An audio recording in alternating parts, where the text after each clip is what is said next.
السلام عليكم ورحمة الله وبركاته. نحمده ونصلي على رسوله الكريم. أما بعد، قال الله تعالى في القرآن العظيم والفرقان المجيد: أعوذ بالله من الشيطان الرجيم. بسم الله الرحمن الرحيم.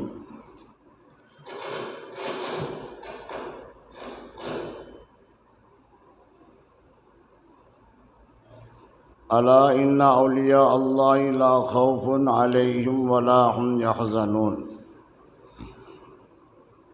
صدق الله العظيم. அனைத்து புகழும் அல்லாஹ் ஒருவனுக்கே உண்டாவதாக.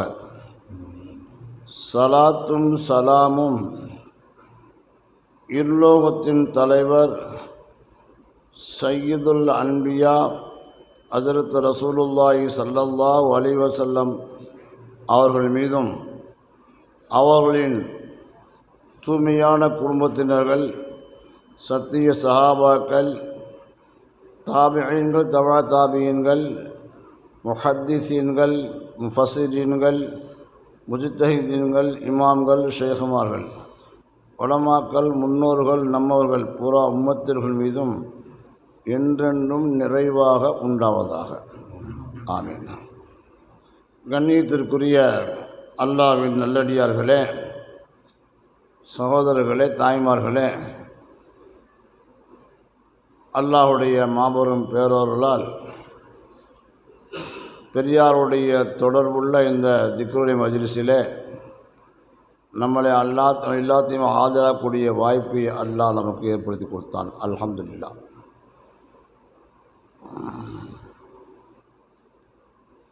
இந்த மாதங்கள் இருக்கிறதே, ரபியுல் ஆஹிர், ஜமாத்துல் அவ்வல், ஜமாத்துல் ஆஹிர், இது எல்லாமே அவுலியாக்களை நினைவு கூறக்கூடிய ஒரு காலம்.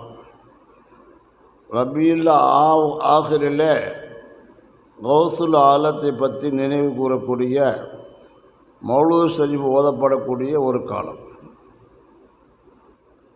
ஜமாத்துல் அவ்வலிலே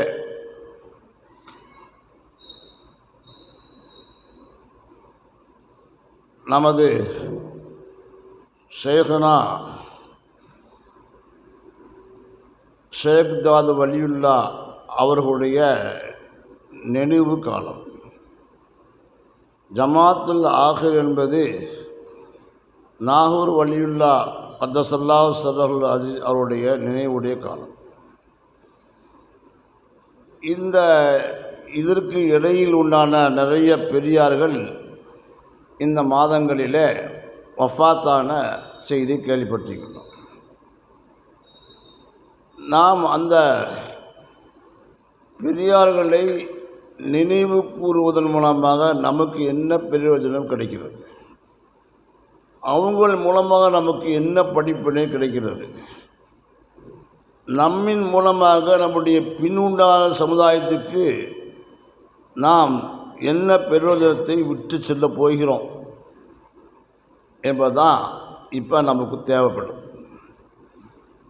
நம்ம வாழ்ந்தோம், நல்லா சாப்பிட்டோம், தொழுதோம், வணங்கினோம், எல்லாம் செஞ்சோம் அப்படின்னு இருந்தாலும் கூட நமக்கு பின்னால் வரக்கூடிய சமுதாயம் நம்மளை என்ன சொல்லுவார்கள்? இவர்களெல்லாம் நன்றாக தொழுதார்கள், வணங்கினார்கள், இபாத் செய்தார்கள், அல்லாஹ்வை அடைவதற்கு போராடினார்கள் என்று சொல்ல நினைத்தால் அது அவர்களுக்கு சந்தோஷத்தை ஏற்படுத்தும். நாமும் அதுபோல் செய்யலாம் அப்படிங்கிற ஒரு ஆசையும் ஆர்வமும் ஏற்படும். நம்ம செய்யக்கூடிய காலத்தில் அந்த பிள்ளைகளுக்கு அது ஒரு விதமான வெறுப்பாக தெரிஞ்சாலும் கூட கடைசி நேரத்தில் நம்ம வாப்பா இப்படிலாம் தொழுதாங்க, வணங்கினாங்க, நம்ம அந்த வழியை விட்டுட்டோமே என்று நம்முடைய வஃபாத்துக்கு பின்னாடியாவது அவங்க நினச்சி பார்த்து தொழுவாங்க, வணங்குவாங்க. ஆரம்ப காலத்தில், அதாவது நூஹ் அலைஹிஸ்ஸலாம் தான் முத நபியாக வந்தாங்க. ஏன் நபியாக வந்தாங்க? அல்லாஹ் அனுப்புனா அதுவும் அல்லாஹ் உலகத்தில் நபிமார்கள் அனுப்புவதாக எல்லாம் முடிச்சுட்டான். ஆனால் அதுக்குன்னு ஒரு காரணம் தானே உலகம். இந்த உலகம் எதனால் எப்படி ஏற்பட்டுச்சுன்னு சொன்னால், ஆதம் அலைஹிஸ்ஸலாம் அவர்கள் மக்கள் பக்கத்தில் அவர்களுடைய பிள்ளைகள்லாம் அவங்களை கொண்டதே வளர்ந்துச்சு. அவங்களை கொண்டு வளர்ந்தாலும் கூட தொழுகை இபாதத்தில் அவ்வளோ பேடிக்கையாக இருப்பாங்க.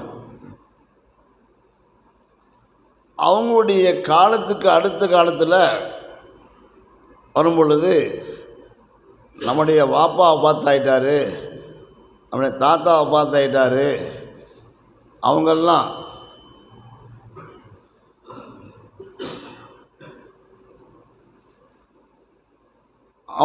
நல்லா வாழ்ந்துட்டு போனாங்க. அப்போ அவங்கள நம்ம என்ன செய்யலாம், அவங்களுக்குள்ள நம்ம ஏதாவது செய்யணுமா, அப்படி செஞ்சால் தான் நமக்கு ஏதாவது புண்ணியம் கிடைக்குமா என்றெல்லாம் யோசித்தாங்க.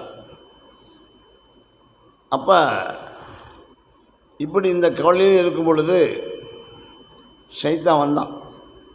அப்போலாம் ஷைத்தான் நேரடியாக வந்துடுவான். பெரிய ஜிப்பா போட்டு தர்மீனை பிடிச்சிக்கிட்டு தாடி வச்சுட்டு பேசி வந்துடுவான்.